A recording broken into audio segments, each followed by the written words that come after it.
Okay, so we'll be starting off today's show talking about the Champions Classic second half of the doubleheader on Tuesday night between Kentucky and Kansas, and this was just not a pretty game. Neither team really deserved to win, I think, but Kansas did end up getting the job done as they won by a final score of 65-62, and you could start off making the argument that they just flat out deserved to lose less. And this was a game that I think was very frustrating for Kentucky. And it was similar to the Richmond game in the sense that in the second half, Kentucky just fell apart, and they should be frustrated because I thought, unlike the Richmond game, they were the better team. And now, if you're a Kentucky fan, you're looking at it, you're 1-2. And I feel like it's one thing to just have a bad half against Richmond, whatever. But for 25 minutes, they looked good.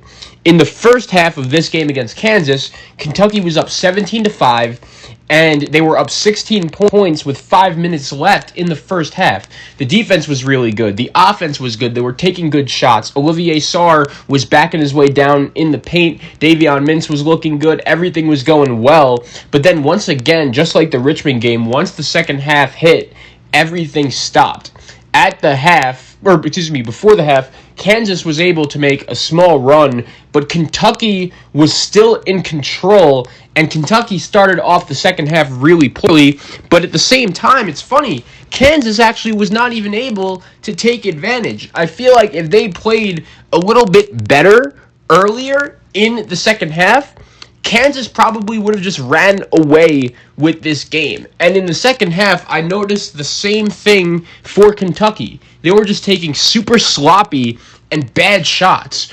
I hate to call him out, but Terrence Clark, late in the game when Kentucky, I believe they were down 2, he just jacked up a 3 that you knew as soon as he shot it had no chance of going in. He was just jacking up weird 3 after weird 3, and to be honest, it was a real reflection of a lot of things that went down for Kentucky against Richmond. This is a young team with a ridiculous schedule, and they don't really have many bye-type games in this season after they played Morehead State, and they only have Power 5 teams left on that schedule, and versus Richmond, after the game, you thought Richmond was the better team, and they deserved to win. You clearly were able to realize that they were just dudes that were not going to be intimidated going into Rupp Arena and challenging Kentucky because they are a team that have been through the battles. They've been through the wars, and going into this Kansas game, I expected Kentucky to play a little bit better,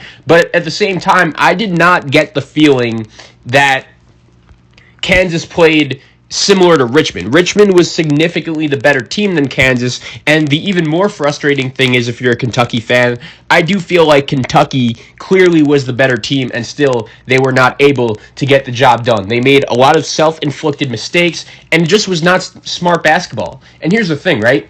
I get why Kentucky fans are frustrated. Right now, I feel like if you look at college basketball, Kentucky as a whole are going to be one of the more intriguing stories to talk about. They're 1-2.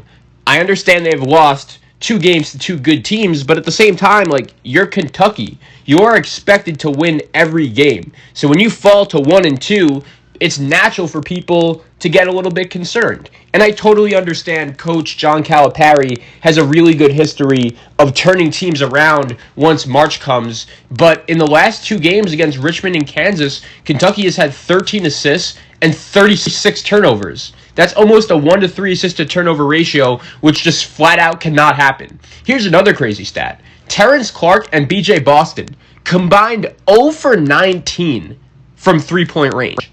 If you want to win games, that cannot happen.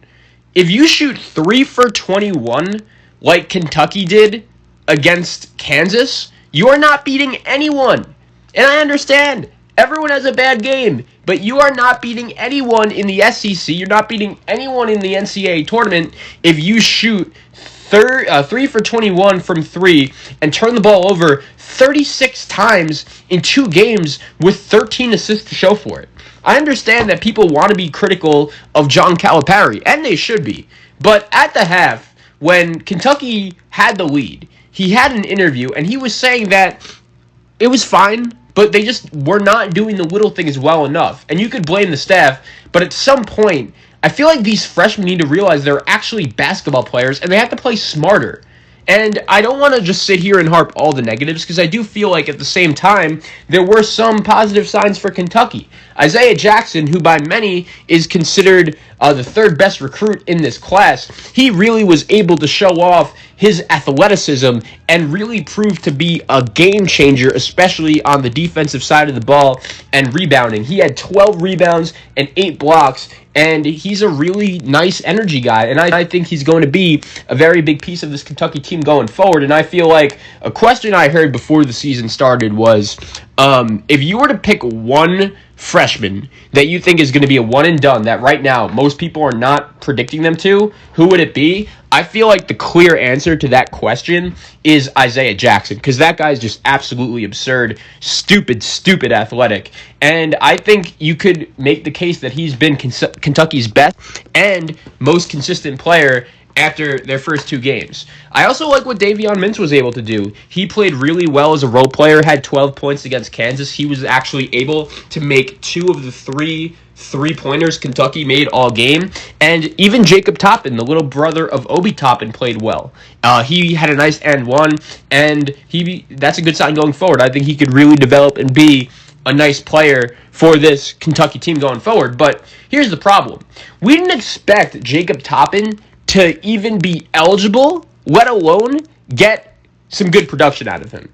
These guys, like Isaiah Jackson, like Davion Mintz, they were all supposed to be role players. The issue here is you're not getting what you need from your star players. You're getting everything you need from your role players, which I think ultimately, if you're a Kentucky fan, that could be a positive going forward, is that a lot of times when freshmen come into college basketball, they struggle, and I get it. Sometimes the expectations are just way too high when you're comparing every single freshman coming into the Zion Williamsons or your RJ Barretts. I get it.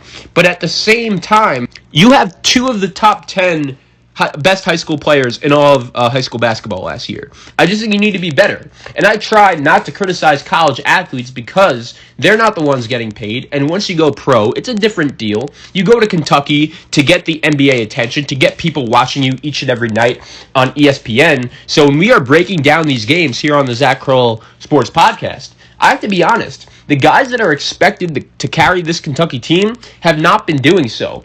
Olivier Sarr has been great when he's on the floor, but the bottom line is he just gets in way too much foul trouble. Your veteran big man, he has to be smarter. Terrence Clark, 5-star, one and done. He was awful in this game. Over-dribbling, bad jumpers, was not able to create for others, and I know he could be better, but he just flat out didn't play well. B.J. Boston was okay, but if you look at his season as a whole, he was considered by many to be the best shooter in all of high school basketball, and he has not hit a 3 yet. And besides him, I don't think people expected Kentucky going into the season to be this elite 3-point shooting team, but everyone did expect them to be better than this, and B.J. Boston has to be better. He came in with the reputation of being one of the best offensive scorers in all of high school basketball last year, kind of like that Brandon Ingram type, and I do think ultimately he could get there, but it just hasn't been a great start for him. The bottom line is these guys are just not living up to the hype right now, and keep in mind, I was the one who picked Kentucky to win the national championship. There was a reason why they were ranked in the top 5 in the top 10 in the preseason with 2 of the top 10 players in high school basketball. And I totally understand these freshmen don't always step in from day one and live up to the hype. I know Devin Askew has been a guy that a lot of Kentucky fans haven't been too thrilled with how he's been doing as of late. But all I'll say is this. You guys remember Tyler Hero 2 years ago, right? And the fact that each and every Kentucky fan was just complaining that he did not know how to play defense, and by season's end, he was one of the most important players for Kentucky. I think with Devin Askew, that could be the case here, and maybe even with Terrence Clark. Just because freshmen struggle a little bit in the beginning, it doesn't mean they're necessarily not going to get better. It's just going to be a little bit harder this year when you're playing a schedule full of Power 5 opponents. It's funny because usually a lot of casual college basketball fans will ask me, Zach, what is Kentucky doing each and every year playing against, Rice and playing against UT Arlington, and it's because John Calipari wants these bye games so his teams can figure the little stuff out. So by the time we get to March and SEC play, they'll be able to be better and better on the big stage. But there is some other good news for Kentucky here. Georgia Tech, who they play next, they're not good at all with their contactless practices and stuff.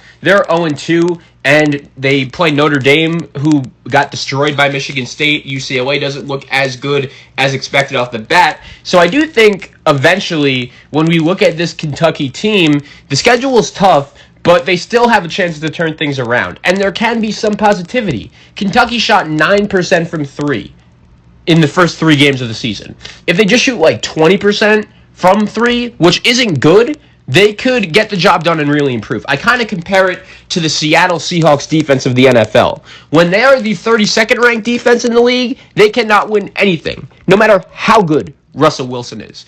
But if you're the 20th best defense in the league with that offense, you'll be able to get the job done. That's kind of like how Kentucky's shooting is. Get that number up to like 25 or 30% from three-point range, and you will be right back in the conversation with some of the best teams in college basketball with your athleticism. And I get the frustration because this was a very winnable game. Richmond played much better than Kansas did, but the bottom line is you can't shoot 9% from three, not only for the season, but in the first 3 games and expect to win. I think Kentucky needs to run offense and be more confident in the bigger moments. And I do get the cliche, oh, John Calipari will figure it out. But I do get the frustration. Before we end this segment, I wanted to talk a little bit about Kansas. They didn't play great, but they were somehow, some way able to find a win against Kentucky following this loss against Gonzaga. And I do feel like if you asked me at the beginning of the season, if Kansas were going to start their season 2-1 with the win over St. Joe's and then 1-1 against Gonzaga and Kentucky, I feel like each and every Kansas Jayhawk fan in the world would have expected that answer, because this year they were a team I thought that really had to find an identity. I feel like this was the first time in a while that we went into a college basketball season and we looked at Kansas and just flat out said to ourselves, all right, I have no idea who the leading scorer or best player on this team is going to be. And I feel like we still don't know that, but we have some guys that are candidates. Christian Braun, he is phenomenal. I feel like last year he was Kansas's most consistent scorer, especially from the wing. I feel like he was a guy that a lot of people kind of forgotten about going into this college basketball season. They also brought back Ochai Agbaji, who played well in this game, but Jalen Wilson is the guy you have to talk about. 23 points in this game, 21 of them came in the second half, and if you don't know his story, he was a guy that originally was supposed to go to Michigan when John Beilein was still the coach, but once he ended up leaving for the NBA, he committed to Bill Self at Kansas. He got injured early in the season last year. It was a scary, scary injury break in his leg, and this year in the game against Kentucky, he looked awesome, and he could be one of the main contributors for this Kansas team going forward. I feel like a lot of times, even though we make fun of Bill Self about the FBI, people forget just how good of a basketball coach he is. And even though when I look at this personnel, it's not a vintage Kansas team per se, I do think that when you compare them to some of the other ones, this team obviously isn't going to be as good. But at the same time, with all the talent that they've lost over the last couple of years, I do ultimately trust Bill Self to get the job done going forward.